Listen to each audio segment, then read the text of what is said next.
الغريب في الامر اخوتي المتتبعين، دابا خرجت سميره من البحر دارت واحد الفيديو كتوضح، قالت بان خصها تعرف هاد الشفره هادي، خصها توضح ليها ولا تحط لنا السكرينات بعد ما جاتها مكالمه هاتفيه مع شي وحده وراتها قالت لك الاوديوات ديالي والتسجيلات ديالي انا مع كوثر.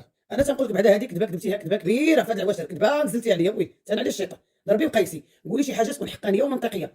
انا فهمتك بان غادي يهاجموك القنوات وغادي يخرجوا يهضروا عليك، ولكن انا ما هضرتش عليك، انا هضرت على اختك كوثر وهضرت على سعاد. وإلا انا حيت انا بداك الفرحه منين هضرت معايا اخوتي المتتبعين سعاد، هضرت معايا كوثر في الخاص، ويعني قلت لها اسمح لي على داكشي اللي كان صرا ما بيناتنا، هذا ما تيدلش على انني غادي نسقط لك الشريفه ديالي ونخليك تطلع ليا فوق راسي. لا، انا عمرني ما كنت كنناقش المواضيع ديالك بالكذوب، ما عمري ما ظلمت في داكشي اللي كان فيك. يعني انت اللي حطيتي يدك على البطوله، الا هما عجبوك القنوات انا لا علاقه، انا اصلا ما انت بعدا شخصيا انا ما تواصلتش معاك وما هضرتش معاك، انا هضرت مع اختك وماشي انا اللي عيطت على كوثر. لا، كوثر المتتبعين صونات في الواتساب جوج المرات، النمره سميه، النمره ما فيهاش سميه.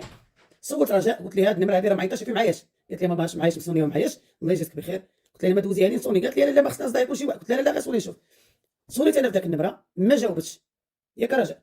وي ما جاوباتش. موراها صونات وانا جاوبت حيتاش التليفون ديالي فهمتو، وصافي ملي جاوبتو هذا قلت لها السلام عليكم وهذا عطيتها الصور ديالها بيان سور، وقالت لي واش كاينه قلت لها كاينه، قلت لها كلمي هذه، قلت لها شكون معايا بعدا، قالت لي غير دوزيها لي انا، هي غادي تهضر معايا غادي تعرفني، وصافي ملي دوزتها لها هضروا صافي اخوتي، قالت لها انا فلانه ما صدرت لي مسكينه اوديو، ما صدرت لها اوديو حيت انا ساليت مع الاوديوات ما بقاش كنديرهم، الله ياخذ فيها الحق والله يعطيها شي هزه من هذه البلاد، والله الله يعطيها فاش تخيب اللي كان سببي. ما عنديش واتساب كنهضر ديال الرجاء، هضرت مع السيده الله يكثر خيرها، هضرت معاها صافي سدينا الموضوع، هي مشات تقابل وليداتها تقابل شغلها وانا مشيت لشغلي. انا بداك الفرحه ملي صورت عليا كوثر هضرت اخوتي المتتبعين قلت لكم بانها تواصلت معايا مع كان ديك الوقيته هذيك الى الله.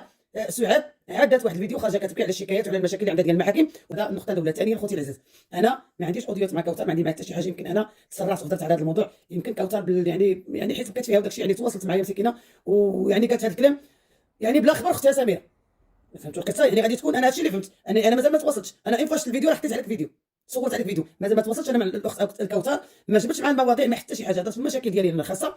دعات معايا الله يكثر خيرها يعني بديك الفرحه ديالها، فهمتي كيفاش بقات فيا سعاد دارت فيديو هضرنا على سعاد، قلنا هذا الفيديو بقات فيا.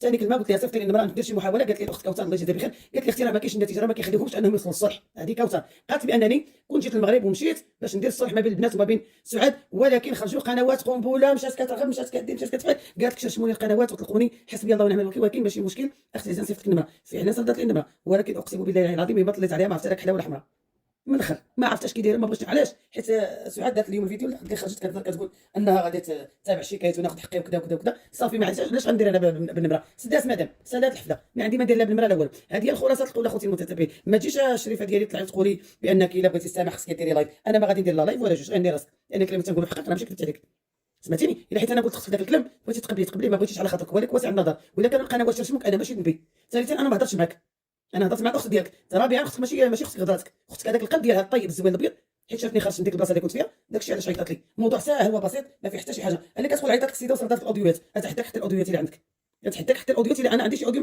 مع اختك كوثر، حقيقه والله ما كتحشموا، والله تتحشموا على عراضكم. ها ما عندي سكرينات، ها ما عندي يعني داكشي اللي تواصلنا به انا واختك راه كاين، ولكن انت بغيتي تنوضي الفتنه وبغيتي تشعلي في العافيه وصافي، بغيتي عاوتاني شي حاجه شي موضوع ديال الشفره بغيتي تتعلقي بهذا الشفره تهضري عليا، مرحبا ضريره موجود ها هو، ديري السلم وطلعي حتى السطح ما عندهاش